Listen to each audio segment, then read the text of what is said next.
that it is co-chaired by my wonderful parliamentary colleague Siobhan Bailey, MP for Stroud, who has lots of experience in this area as well through her background in family law. We've got a great lineup this evening. We're going to start with Frank Young and a presentation he's going to give. Frank is one of the directors at the Centre for Social Justice. We will then hear from some practitioners, Kate and Rachel at Salford City Council. And finally, Samantha Callan, well known to many of us, who is a director of the Family Hubs Network. But without further ado, we will go on to Frank. I have had a request that this meeting be recorded just so we can capture everything that is said for future reference. I hope that won't cause anyone any problems. You know, if you want to turn your camera off or whatever, then please do that now, because we would like to record it for the benefit of those that are not able to be here. So without further ado, I'll hand over to my good friend Frank Young to tell us a little bit more about the Sorted Out campaign. So Frank, over to you.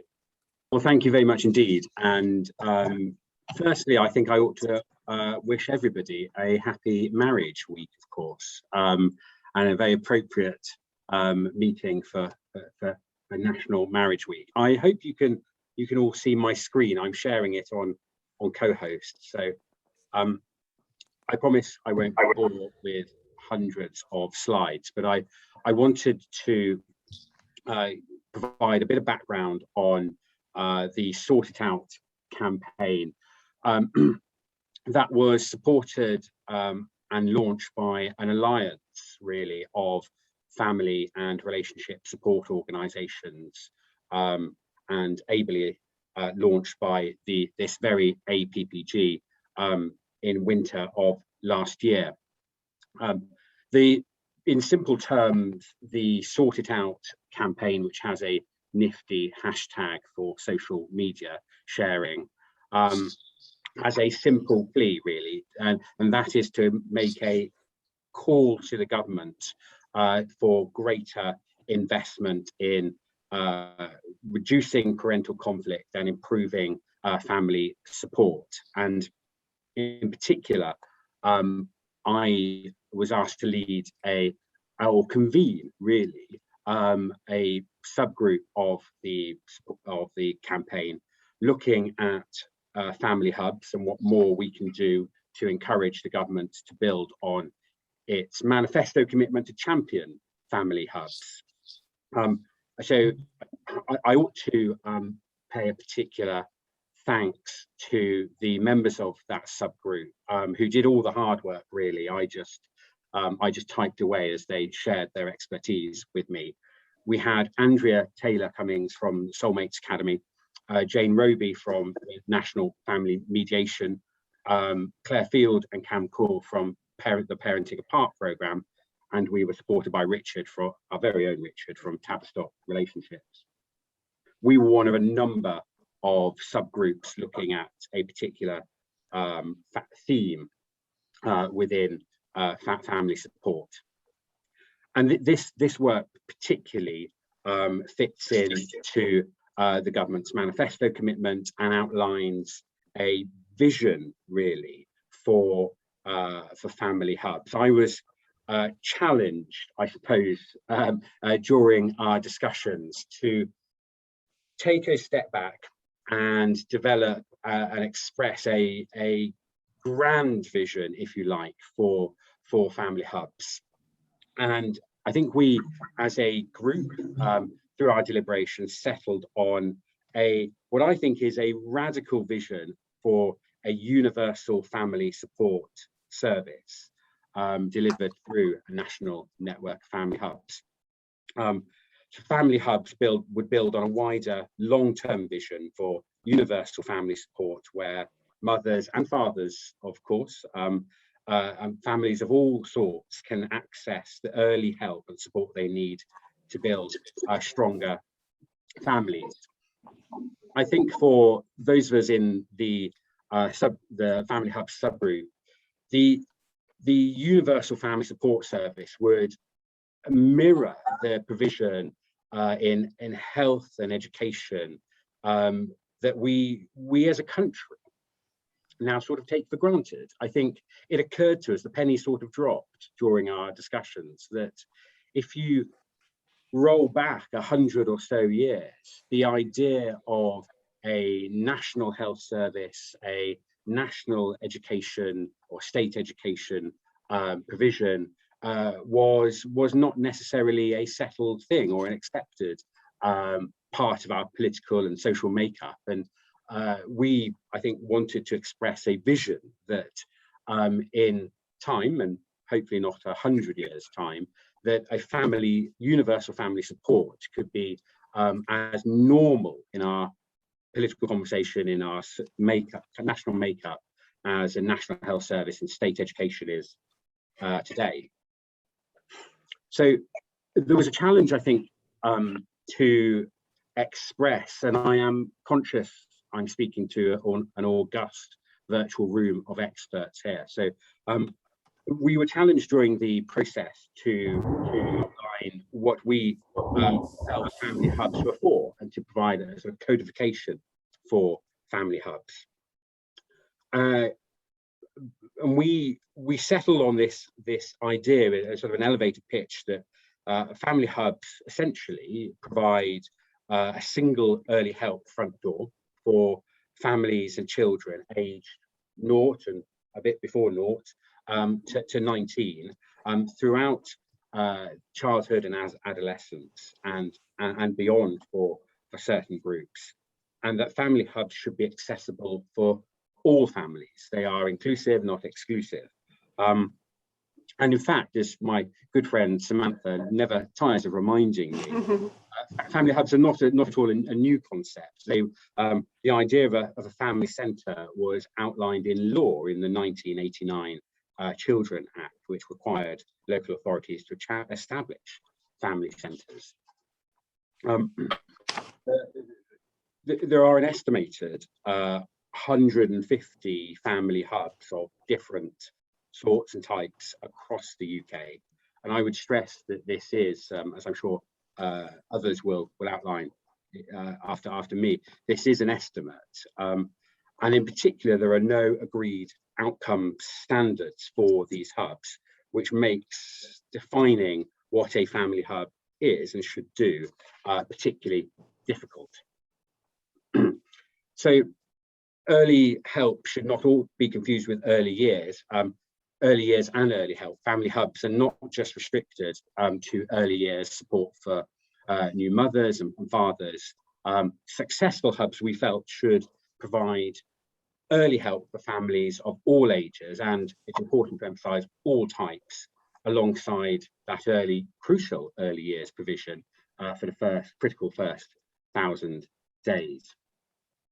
If you like, and it sort of made sense to me in our discussions, that family hubs seek to offer a spectrum of support for children and family from birth to adolescence, and for couples, from creating intervening early to prevent family breakdown from happening and strengthening families, to supporting couples who are going through difficulties and in the process of separating. And separation was something that was better separation support was something that was particularly, I must say, keenly felt within our group, and a particularly important element of the family hubs package. Finally, before I move on, co-location was also raised as an important issue. Family hubs should not be simply confused with buildings and new buildings, but should deliver on a hubs and spokes model, where there is a hub which is the go-to place in a community for families, and then spokes that shoot out from that central hub, where voluntary organisations in particular can provide support, but not necessarily inside the building known as a family hub.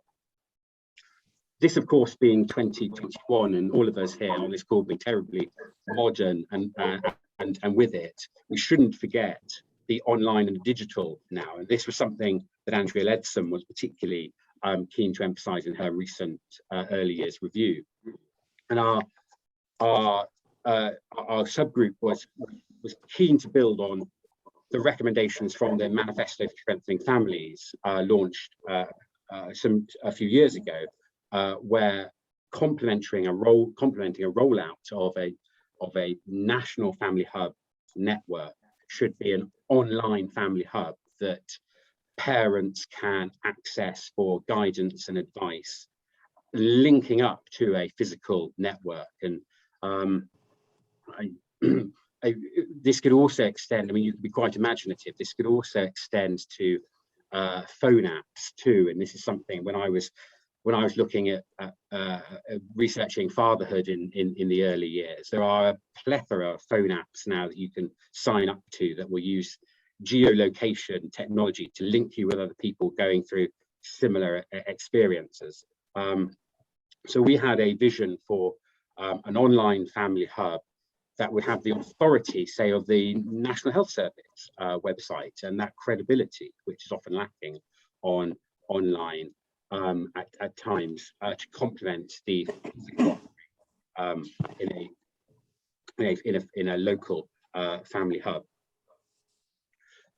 Finally, we came to looking to make two big recommendations to government. So no campaign is complete without making a call to government, and particularly a call for money.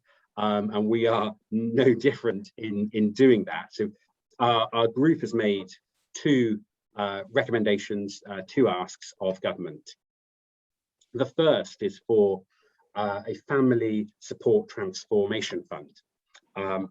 We're asking the Chancellor in his forthcoming spending review to establish a transformation fund, which would use money from the decline in the married couples allowance.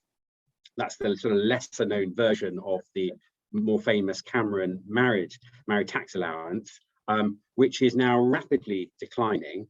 And I put together a nifty graph to show exactly where the money would come from for our Treasury friends, that as that money declines, as eligible couples get older and are no longer eligible for the money, we put a pin in that graph and use the difference between the next 3 years, the straight line expenditure and the decline, which we estimate would give us a 3-year spending pot of approximately £230 million, which we would like to see distributed to local authorities so that they can use that money to transform the local services and move towards a family hubs model, thereby honouring the manifesto commitment, as all good governments should, to champion family hubs.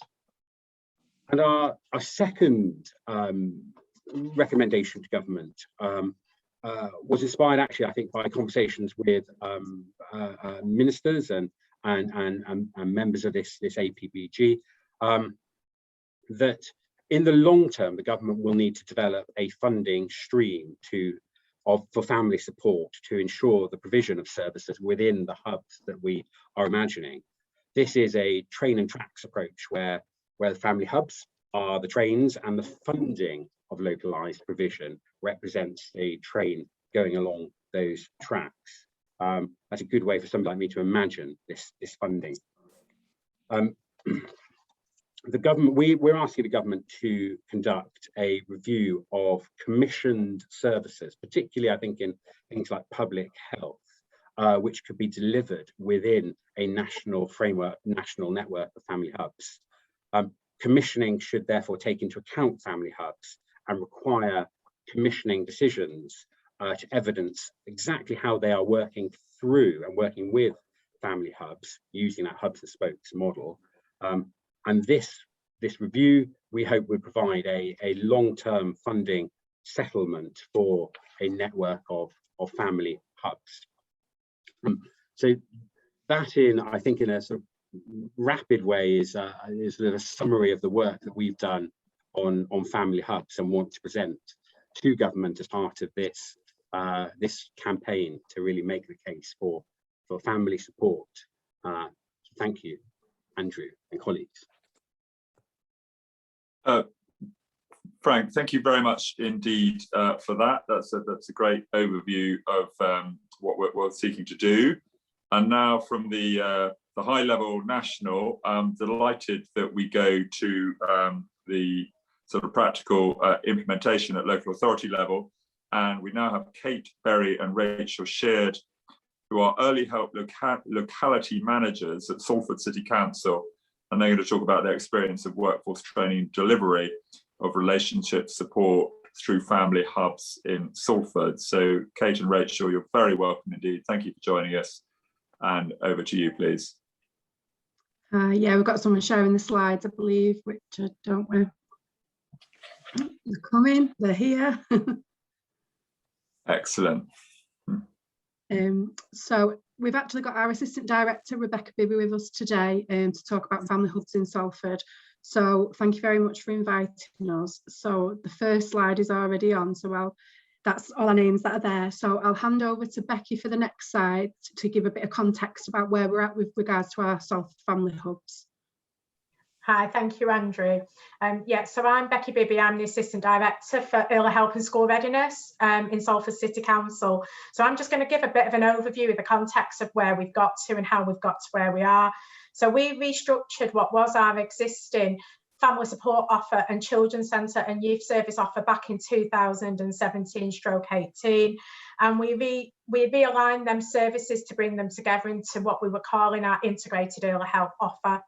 And part of that was around our Salford family hubs and what that looks like in terms of delivery.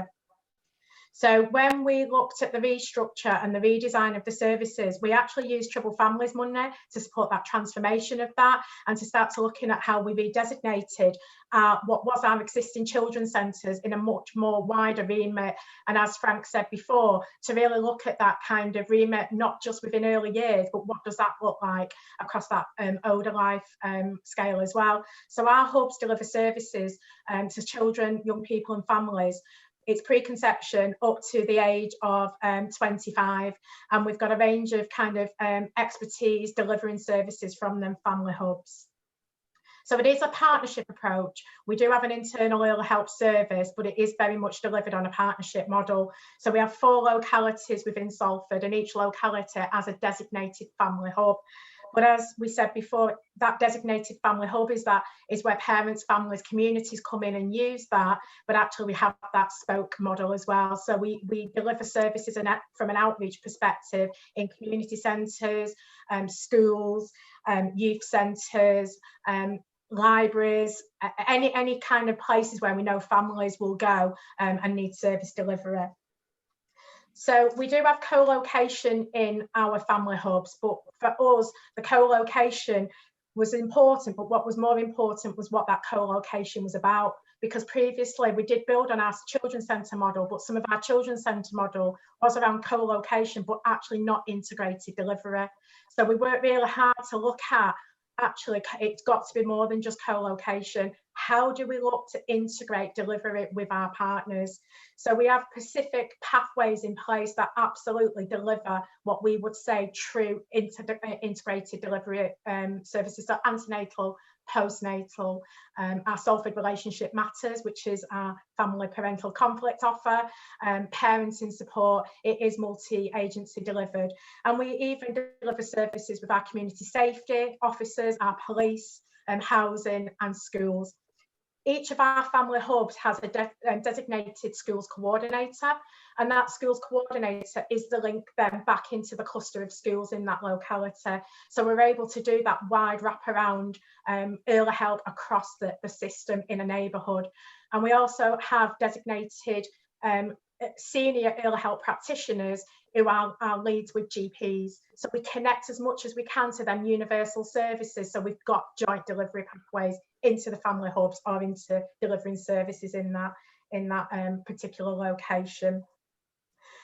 I think the other thing I just want to talk about is what Frank said as well. The digital offer is really important for us as well as part of that our family hubs. So we recognise that actually, you know, not every family wants to come into a hub. Not every family wants to have a service delivered to them in a venue. So actually, how are we offering that kind of wider early help support, whether that be in the home or through a digital offer? So we've worked really hard, particularly over the last 12 months, to design a website, but also links then to social media platforms where we deliver online sessions, parenting sessions, drop-in sessions, which are all done virtually through online. And we've developed an application that allows parents to book onto that themselves, so they can access it without actually having to come through a person to be able to do it, which makes a massive difference. So I'm not going to go on too much about the context. I think I've given an overview, and I think Kate and Rachel will talk about the absolute deliverables that kind of take place within them family hubs. Okay, if we just move on to the next slide, please. So we just wanted to set the context really of how we've approached reducing parental conflicts, and Rachel will go on to talk about how we've operationalised it. But we thought it was really important to set out that none of this would have been possible if we didn't have a relational model of practice. And we really believe that the families are at the heart of everything that we do, and we need to build strong relationships. And particularly if we're talking about relationships with families, we need to model that ourselves. So we've embedded the family partnership model across the service, and all our practitioners are trained in that, and they reflect on their help skills and qualities. And we really look at, as Becky said, the service and community context of which our family hubs are in. So Rachel is going to talk about how we've hooked on from the knowledge pool training, the relational practice, and interlinked with reducing parental conflict to come up with what we've called Salford Relationship Matters. So if you move on to the next slide, and then Rachel will come in. Thank you. Hello, welcome everyone. So I have to say that we've found the work and the use of the DWP money across the last 2 years really exciting. That work around parental conflict has really enabled us to have a productive conversation with our partners in safeguarding. So I think historically, early help has delivered a lot of work around DV, but that conversation has really enabled us to establish that our staff are best placed doing loads and loads of work around parental conflict, and really trying to kind of get in there early, talk about relationships and improve things. The SSCP subgroup have really helped us to enable that by commissioning in some really excellent services to deliver work around domestic abuse. And thinking about things in that hubs and spokes model, there's now work around parental conflict and domestic abuse taking place, you know, identification through hubs, but also through all those spokes across the city. And in fact, delivery as well. So even in terms of delivery in school settings. Could you move on to the next slide, please? Thank you. So we've worked really closely. Obviously, we work within the context of GM. We worked really closely with all 10 local authorities, but we took a lot of learning from our colleagues in Rochdale. They branded the relationships response as Rochdale Relationships Matter, and worked very closely with them. And we thought, well, that's a really great way of naming it, and we want to do the same in Salford. So we pulled it together under that banner of Salford Relationships Matter.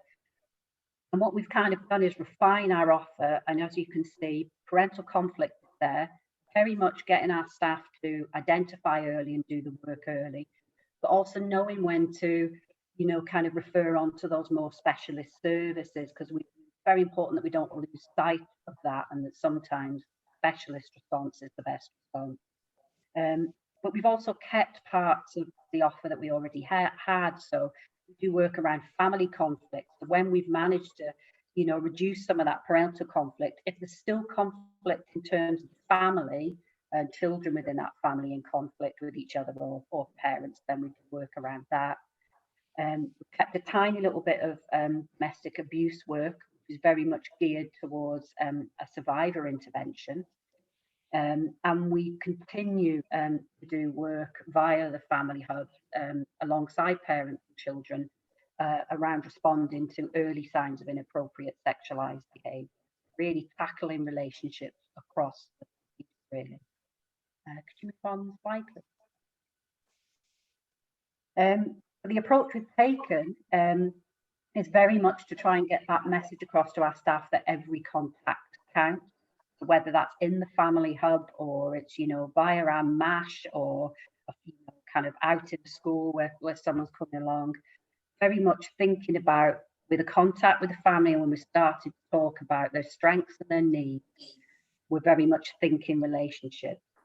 If a family is talking to us about the financial difficulties they're having, we're encouraging our staff to go, well, that sounds really difficult. Is that impacting on your relationship?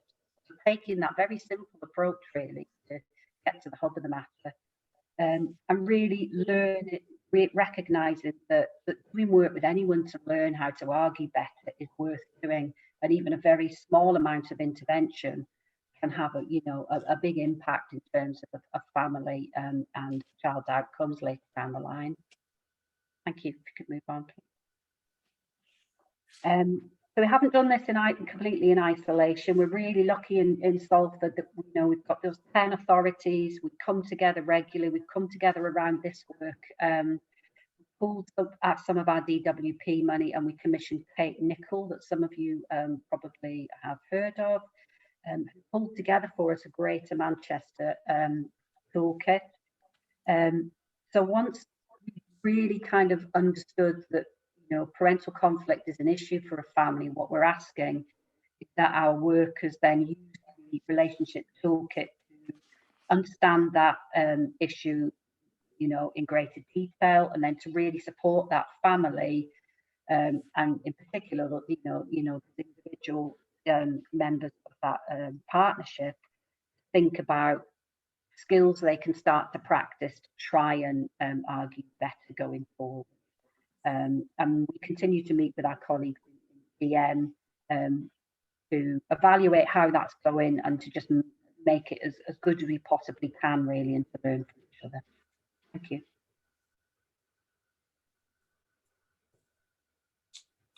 Thank you so much, Becky, Kate, and Rachel. That's really fantastic to see how it's actually working on the ground, and really good to hear that the money from the DWP and the Early Intervention Foundation has been helpful, and delighted that you're working with Rochdale as well. I haven't visited you up in Salford. I've been to Rochdale. Really inspirational what you're doing there, and it's great that you're not reinventing the wheel, that you're working with them. I'm sure they're learning from you just as you're learning from them, but that's really, really fantastic. So thank you so much, and please hang around, as I'm sure people may have questions for you at the end. So now we're going to move on to our third speaker, who is a fantastic person. Dr. Samantha Callan is an academic, has written on the subject, and she's from the Family Hubs network. She works for Lord Michael Farmer in the House of Lords, and is a thoroughly good person. I've had the pleasure of knowing her for a very long time. So Samantha, over to you, please.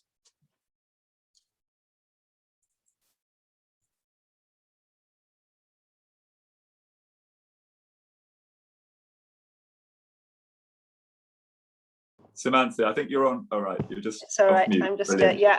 I'd moved on to my presentation. Yeah. So presumably everyone can see the presentation. I saw it a moment ago, but okay. This is. I'm so sorry about this. This is all technical. It was there, but I think it never did. This is start again. Okay.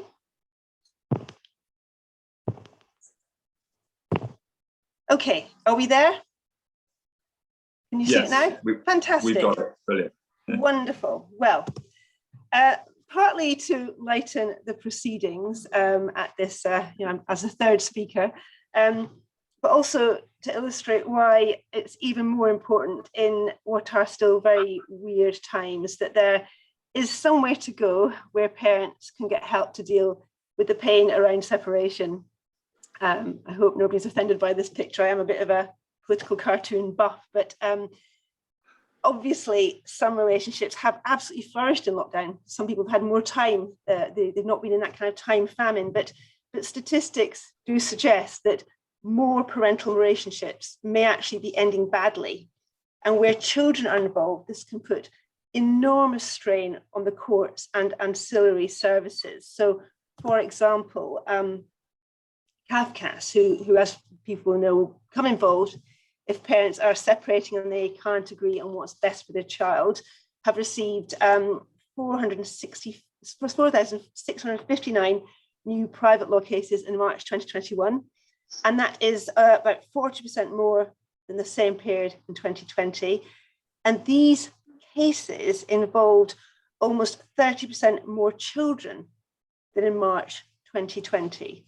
And as Helen Adams stated in her report for Mr. Justice Cobb's Family Solutions Group, we need a radically different approach to supporting separated couples.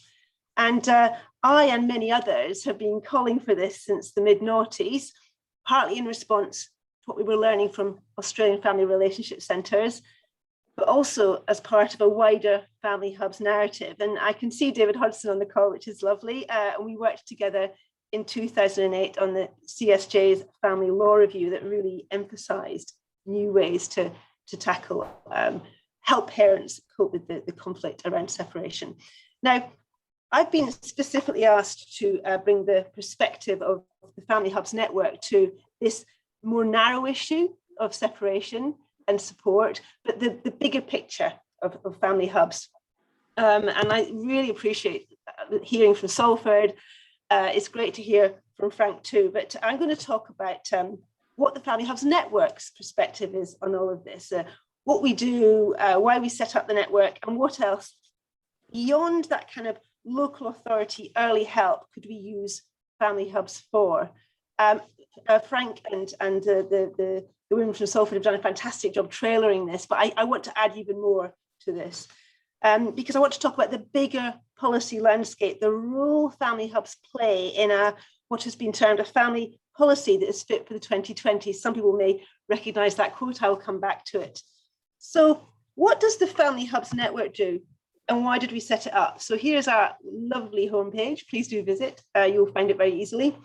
So what do? Well, we connect those who are running the existing 150 plus, I think it's very much more than that actually, hubs to each other. We advocate for the spread of family hubs with local authorities, with central government. We disseminate news about effective and innovative work, examples of good practice, journeys of system change, and how local authorities have formally and informally evaluated their progress. Next week, for example, we're hosting a webinar on how local authorities can develop an outcomes framework. So we're definitely filling these gaps that people have quite rightly pointed out. As Frank mentioned, there's quite a broad range of outcomes that are being measured. We also provide consultancy services to local authorities who want to develop family hubs models. And we and others, for example, Lord Farmer, who I think is on the call too, we've been championing family hubs for about 15 years. And the new ones that are opening up, it really is through bottom-up change, which is exciting. It's not some government diktat. And we set up the Family Hubs Network as an infrastructure organisation to help grow and give shape to this emerging movement, to bring it to the attention of policymakers and commissioners. And by helping to grow this bottom-up movement, it was very intentional. We devised a strong platform on which to say to the government, look, hubs provide the solution to problems families face, which would benefit every single department of government. And you should get behind this groundswell of change. This is not an overly prescriptive solution, but it is a set of principles that need to be worked out locally that could transform outcomes for families and children. And again, I think the CSJ used the word codifying. We've outlined principles that family hubs work to that mean they truly are a family hub, but there will always be local expression of those principles. So we're tightening that definition up more and more. Now, relentless advocacy along these lines, working with over 60 MPs, then led by Fiona Bruce MP, resulted in that fantastic commitment in the Conservative manifesto to champion family hubs. And since then, there has been a trickle of funding for evaluation, piloting good practice, information sharing, digital support, already been mentioned, and of course, the National Centre for Family Hubs, which we are really excited about. And the message about family hubs really does seem to have landed with very many local authorities and, of course, central government. They are the places where early help can be delivered systematically to prevent children failing at school, prevent them coming into care. I know Josh McAllister's review, the government's independent review on social care, they are very interested in family hubs because they are all about preventing poor outcomes and awful, well, promoting good life chances.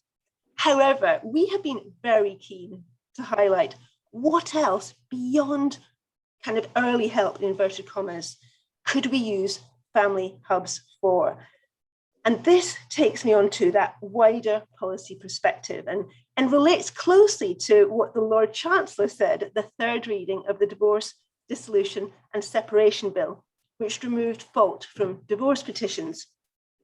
So to put his comments in context, many voices in the Lords and Commons argued that whilst no fault divorce might reduce conflict in some divorces, A, being unilaterally left in a legally endorsed way could actually increase conflict, and B, there was still going to be plenty of conflict either between couples or within the wider extended family, which the new divorce processes were not going to touch. And actually addressing Andrew Selous, the Lord Chancellor said, as the quote on the slide says, "My commitment to my honourable friend, Andrew Selous, and to all others who are legitimately concerned about the need for more support for separating couples is that as a government, we will work harder to coordinate, to bring together the strands of policy that sit with various departments and to ensure we have a family policy that is fit for the 2020s. Very encouraging words.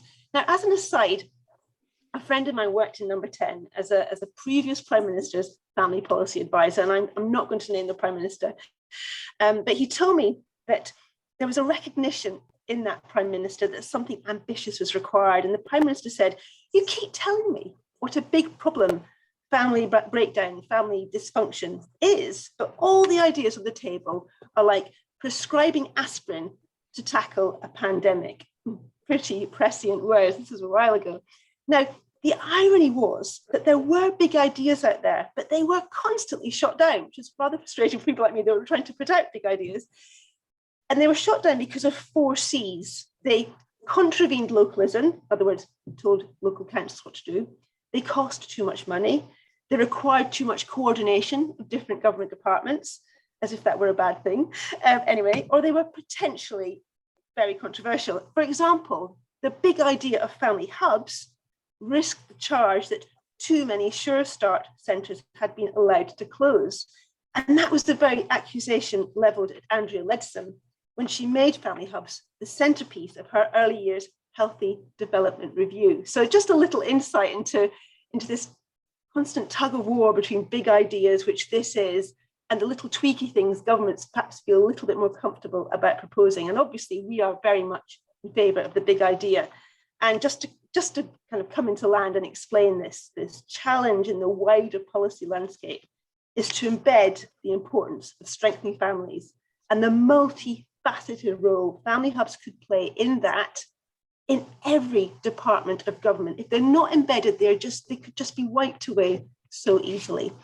And when we talk about things being wiped away, obviously, yeah, we could have a change of government, but this is an all-party parliamentary group, and it is not. It's simply not the case, rather, that this policy goal is conservative. Frank helpfully mentioned the Children Act 1989. Well, I can go 40 years earlier than Frank and say that in 1949, one of the architects of the welfare state, Michael Young, who penned the Labour Party's 1945 election manifesto, called for child welfare centres in a memo that argued for future Labour policy to focus on human relationships.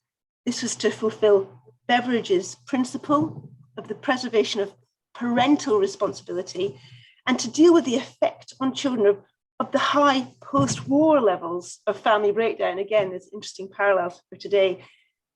And Michael Young argued child welfare centres should be concerned with emotional as well as physical needs. And that sounds very similar to where we are now, as I said.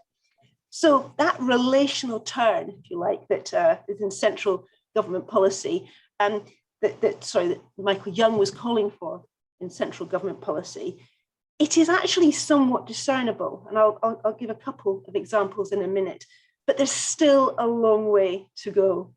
So just running quickly through the departments that are showing an active interest in family hubs to meet their departmental priorities and beginning to show a hint of this relational interest. Policy cannot just be technocratic. First of all, very encouragingly, as I've mentioned, the Ledson review involving DH, SC and DFE, but also the integrated care systems being legislated for in the Health and Care Act. We need all this stuff to be joined up, and we know local authorities that have done that very well, the health of children and the care of children, this family support. Second, MHCLG, so they're supporting families. This new language around Troubled Families Programme included the importance of tackling family breakdown. Hubs are recommended in their early help system guide. DFE, I would say that the SEND review is an incredible opportunity to talk about one-stop shops for help for families, trying to coordinate all the support they need in the middle of every day is like climbing Everest with children with special needs. It can be. And many family hubs help parents up to the age of 25. And there's that avoiding that cliff edge straight after 18 when adult services aren't necessarily there. Just moving quickly on DWP, not just about reducing parental conflict, but also better collection of child maintenance. It seems like a financial problem when mum and dad can't make the money work properly after a separation, but actually it's a relationship problem. MOJ, it's not just the private family law that I started my presentation with. It's also the outworking of the Farmer Review for women. The Farmer Reviews for male prisoners and women offenders both emphasise this is about relationships. They need to be the golden thread running through the processes of prisons. And the Farmer Review for women particularly emphasised family hubs' role in helping released prisoners to pick up the threads of parenting, mothering after that absence, that very difficult absence. A great mention again for Andrew, the Salou Review for the Ministry of Defence talked about how family hubs could better support military families. And perhaps a bit of a wild card, DEFRA, in rural communities in Northern Ireland, they have family hubs based in GP surgeries to get across this problem of distance. And so even, so many, perhaps not the ones you'd automatically think of, every department of government, including, and finally, but in some ways, most importantly, we need to keep emphasising the Treasury that productivity increases, barriers to employment come down when family-based issues are resolved in a coordinated and cost-effective way.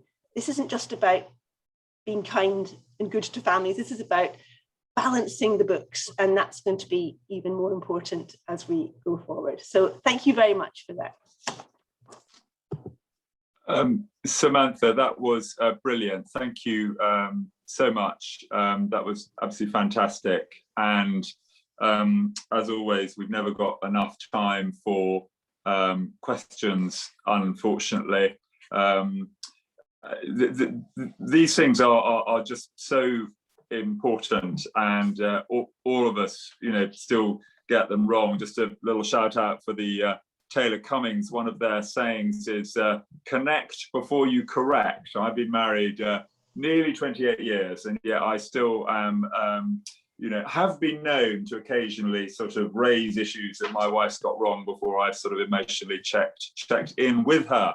So I'm still learning to get these things right. So can I suggest, because I may not be able to see everyone on the screen, we've got such a good attendance here tonight. Could you indicate in the chat, please, if you want to ask a question? I may not see your hand go up otherwise. I very sadly, I don't think we're going to get through everyone.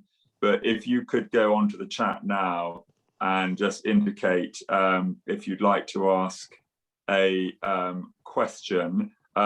Let me take chair's prerogative and ask the first one while people are going on to the chat. But so I'm not sure who would answer this, but in my constituency, I've got some new health hubs, health and wellbeing hubs, which are a sort of collaboration between the NHS and local authority, GP services, social services, and so on. I talked to some NHS commissioners day before yesterday and asked if there are going to be any sort of family relationship support services going in. They looked a little blankly at me and said they wouldn't oppose that. And I, tried to rather encourage them to be a little bit more proactive. So Samantha or anyone else, should I be pushing for my new sort of health and wellbeing hub in Dunstable, to also be a family hub, or would that not be the right location? I don't know if you want to pick that up, yes. Samantha. Yes, I would absolutely. And there's a new health and care bill, as the parliamentarians know. And one of the things that I know Lord Farmer is very keen to talk about with the ministers in advance is, what are we doing to properly integrate health and the care, the family support, the care families need? Co-locating, we've heard mentioned on the call. I think what you've hit against, Andrew, is it's not in people's minds. So when people think about integrating health and social care, they think about older people being able to leave hospital, but we need to make sure the health of children is integrated with the family support they need, because often these are two sides of the same coin. So keep pressing, it's not unreasonable. Okay, brilliant. That's very helpful. My other sort of area on this, I always think the NHS could do more, is antenatal. The one time that dads turn up in enormous numbers to any public service, such an opportunity to signpost some relationship strengthening work there. It's often when relationship problems begin. Andrea Taylor Cummings, I think, had a question in the chat. Andrea, do you want to ask that?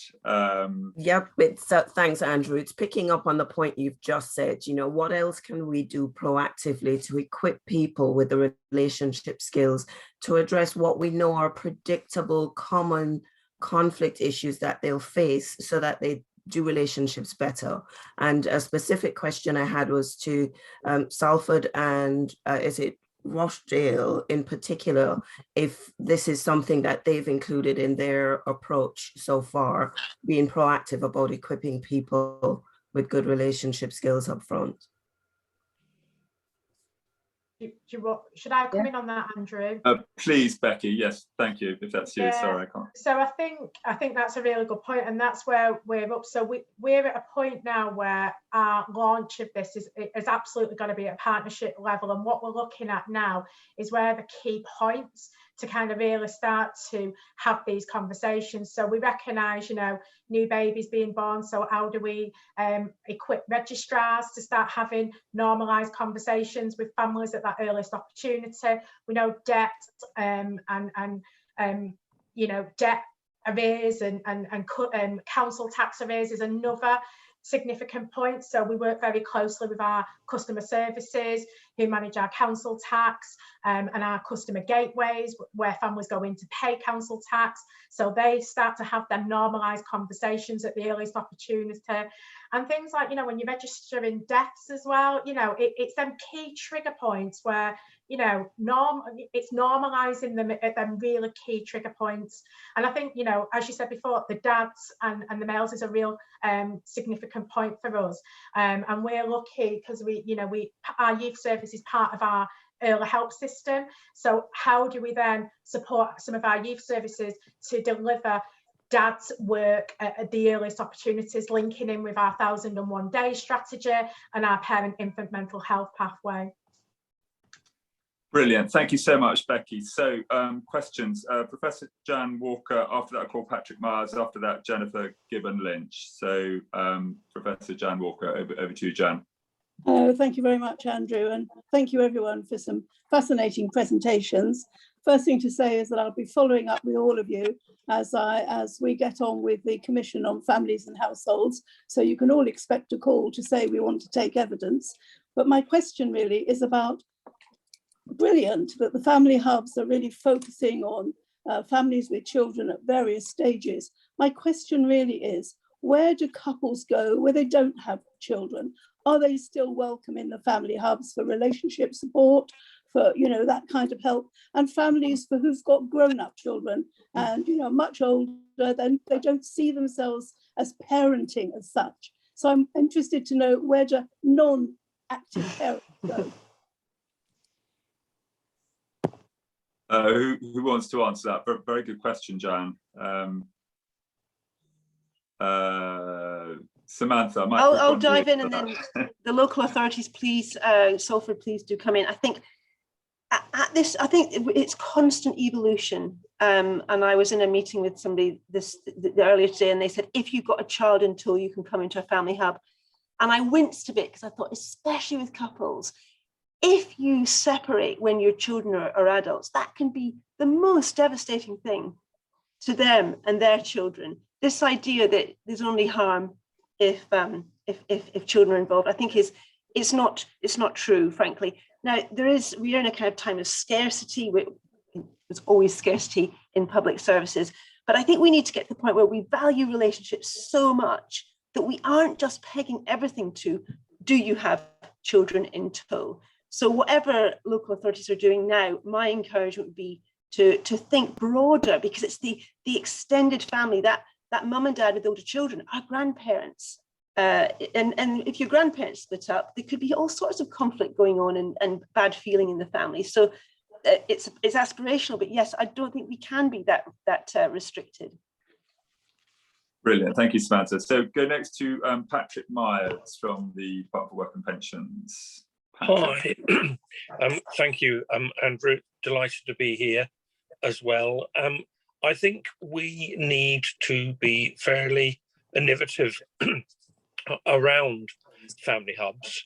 We have seen through COVID a decimated high street, and actually having a presence in the high street around a family hub, I believe, would be a useful opportunity for parents to actually begin to think about how they might seek help. We talk about the digital approach. That's fine, and I think that's really appropriate.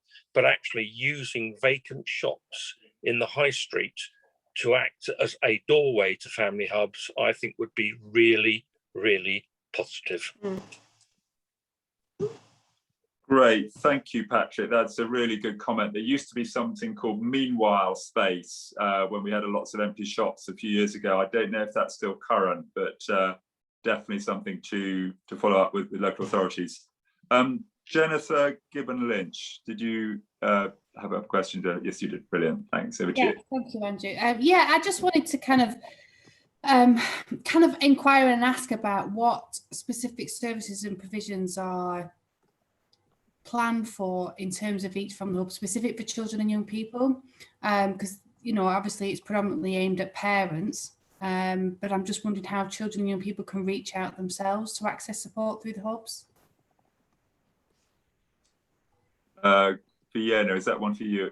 Samantha, sorry, is that one for you? Does Salford want to dive in, because I've spoken a lot? Yeah, maybe Salford could advise on that. Yeah, perhaps Salford, yeah, great. Yeah, I mean, yeah, Kate and Rachel, please come in. So you're talking about how young people and children can access it themselves. Yeah.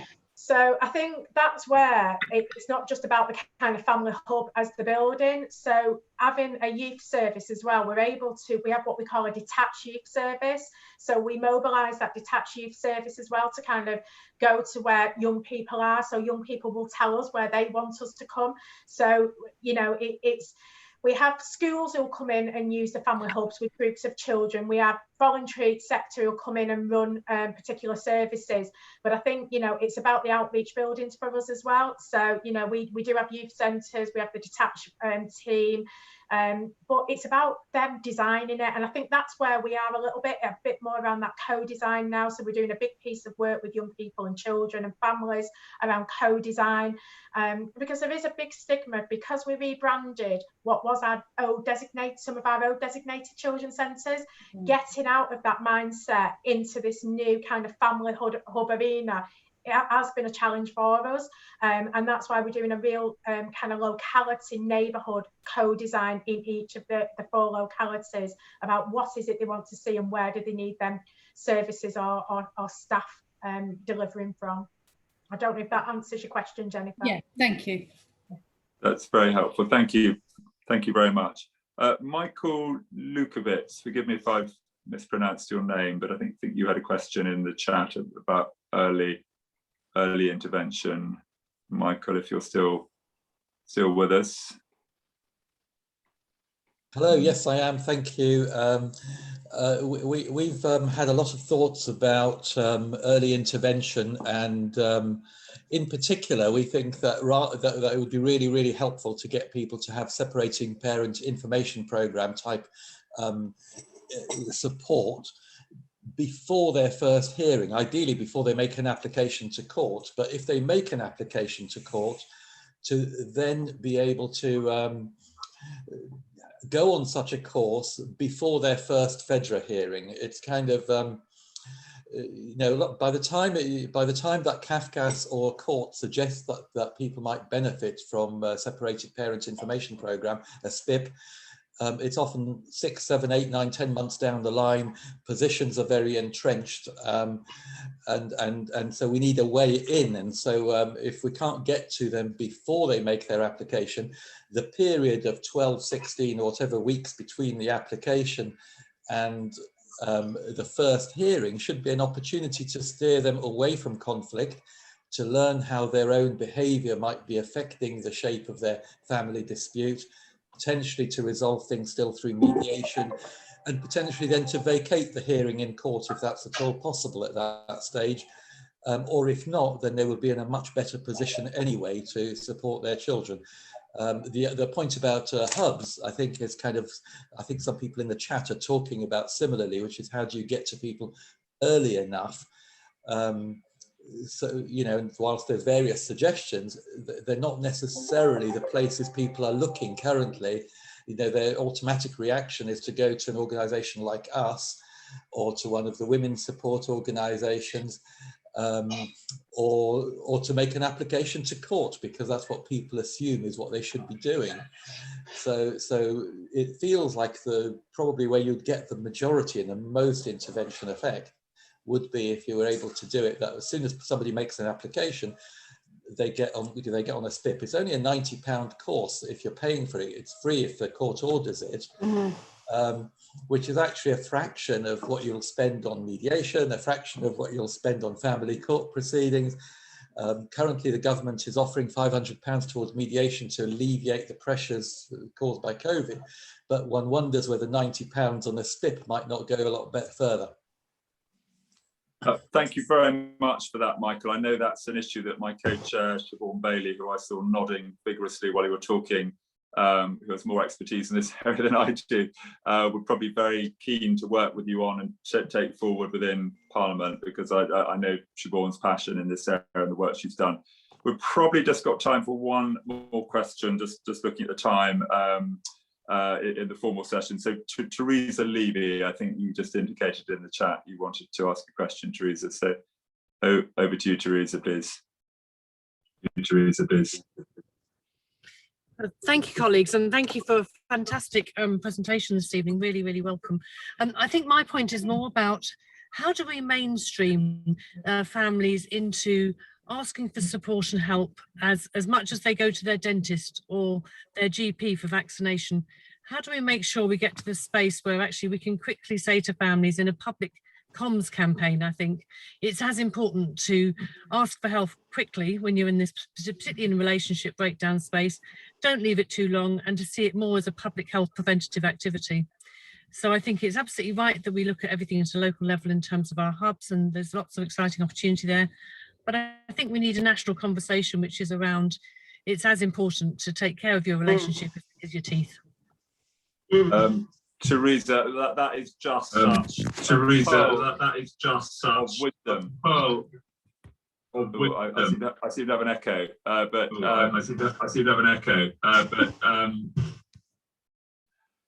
can someone respond? Sorry, because I sound like a Dalek coming over twice, but yeah, I couldn't. I think my echo's gone now, but I couldn't agree more. I've always said we spend money on our, maintaining our cars every year by law, but no such requirement to do anything about your relationship. So relationship enrichment and support, not just running into it when there's trouble, actually keeping it running well in the first place, is actually an area I think we really need to concentrate on. But I don't know if any of the panelists have more expert wisdom in that area than I do, but Frank, you look like you're better. Well, I might just jump in. I mean, absolutely agree. And I'm reminded that, of course, one of the really brilliant elements of the Rochdale campaign was the branding. They were very open. The branding was important to them. It wasn't superficial. It was a way of communicating across the council and the council area to services that relationships mattered in Rochdale across all services. And I would love to see, as I'm sure we all would, something similar on a national scale, on a national sort of public communications campaign. I would just also say, and I know that we're about to depart, but I would just also say I think there are real teachable moments in life where we can map out interventions and moments for interventions where the very obvious one is childbirth, but actually once you start to think about it, there are lots of them throughout life where a relationship conversation, and that's all it need be, can make a real difference and accelerate change for that couple. Thank you very much, Frank. And I think that's incredibly useful. So at a previous meeting, the Sorted Out campaign was born. And I wonder from those final comments, whether from this meeting, we shouldn't together try to get a national Relationships Matter campaign going. I think collectively, we've got the ability to come together on that. I'm not sure quite who might pick up the mantle of trying to coordinate and run that. Ideas on a postcard, please, perhaps to me and your party group. But I think that's a fantastic call. I hate meetings for meeting's sake. I like meetings where positive action points and change comes out of them. And I think if we could, have a campaign along those lines, it would really help normalise this, as Teresa was saying. Can I thank all the contributors and speakers enormously for your time? It's quite late in the day to get you all to present. A fantastic meeting. Lots of us in Parliament on this call, and many who aren't, who are really energised by this agenda. We will keep taking it forward, but we can only do it with your expertise out in the local authorities, in academia, all the wonderful groups on the call. So please, our all-party group is available. We've got a website. Do contact us through the Secretariat, contact me or Siobhan directly as the co-chairs of the group, and we will, absolutely do our best to keep, these ideas pushing forward across government, and let's see what more we can do together. The need has never been more urgent. So I think I'm going to close the meeting formally now, but thank you very, very much for your time, and please stay in touch with us all. Thank you so much. Thank you very much. Bye-bye.